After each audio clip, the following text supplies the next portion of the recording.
Good morning, guys. We're going to go over how to study our notes for a test. I'm going to go through it quickly, but feel free to watch the video more than once if you need to, or just take what you've learned from the video and study by yourself again. The markings I'm going to use come from our Avid Note Revision Checklist. It suggests that you could number the section of your notes so that you can better understand each concept. You can circle keywords. You can underline main ideas. If there's something you need to add, you can use the caret. Anything that you think is not important, you can cross out. If there's something you need to ask a teacher or a friend, you can put a question mark. You may use a star if you know it's like super important and it possibly could be on a test or a quiz. And finally, you can always draw a picture. So I'm going to look at page 12 in our notes. This is going to be on our test. That's going to be next class period, and it's on proportions. I'm going to take my highlighter, and I'm going to highlight this question. How do I set up and solve a proportion? Most of your tests next class is all going to be on setting up and solving a proportion. Okay, huge keyword there. Okay, now the definition for proportion is here. A proportion is a very simple definition. It's an equation with two equal ratios. If you've forgotten what the ratio is, you can put a caret here, and a ratio is a comparison fraction. It can be written in other forms besides the fraction form, but when we make our proportions, we do use the fraction form.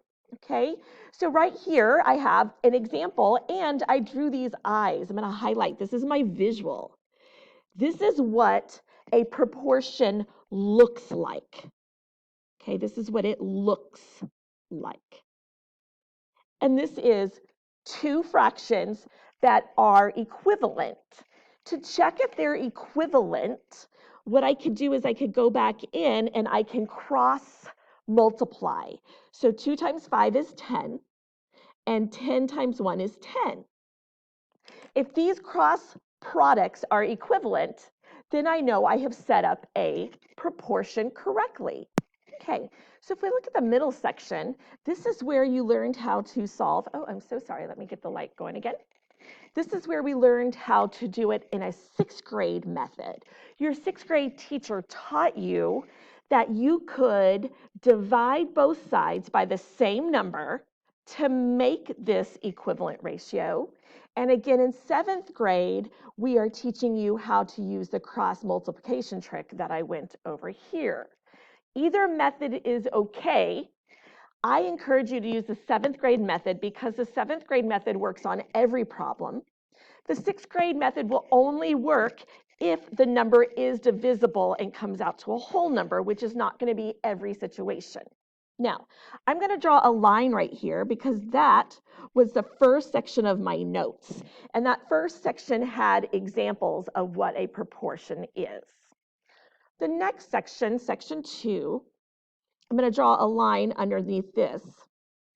This is the word problem that we talked about. And we've already highlighted some important information in this problem. So if it was me, I would take a second and I would reread this problem to myself. So please pause and read the problem to yourself. Okay, so now that you remember what the problem is about, let's go into section 3 of our notes. Section 3 talks about how to solve the problem. And one of the main things that we want to do, like this is a huge main concept, is this word ratio.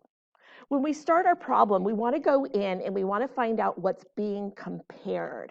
So you're going to find a sentence in your word problem that gives you information about 2 types of measurements or length or weight, something. So after reading this, I noticed that it says if 1 centimeter on the drawing represents 1.5 meters, how long is the actual boat? Centimeters is being compared to meters. And guys, that's where this piece comes from. That again is a word ratio that we make to help us set it up. That's extremely important that you find the one sentence that has the 2 pieces of information being compared. Now from here, I write in the centimeter and the meter measurement that is given in the problem. To set up my proportion, I'm going to put an equal sign, and I'm going to get ready for another comparison fraction. And I have to search the problem until I can find what other information they give me. And they give me the 3 centimeters. And the centimeters is from the drawing, so it's going to go in the numerator.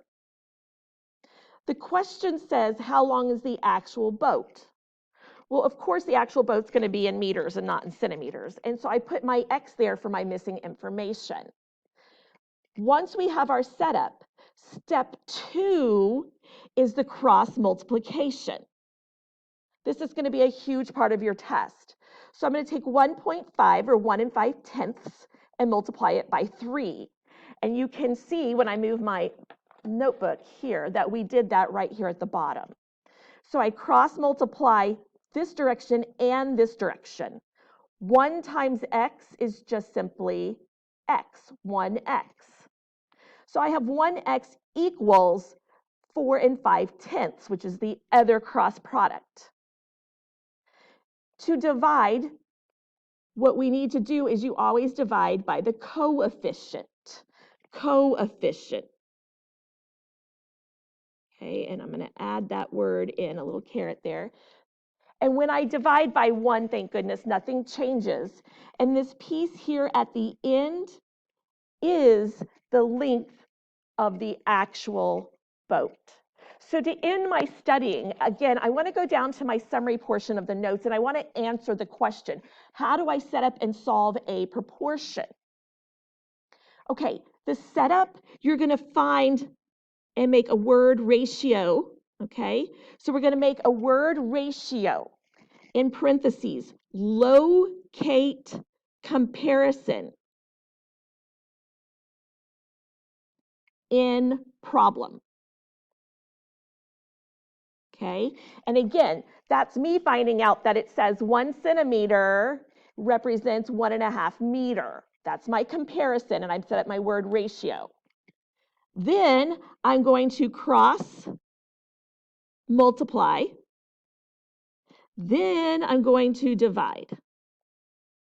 Done. Find your word ratio by locating the comparison in the problem. Set up that proportion. I think I forgot to put that part in here. Let me use a little caret. Set up proportion. That would be bad if I had no numbers to work with. Comma, cross multiply, and divide. This is the process that you are being tested over when we talk about our proportional relationships.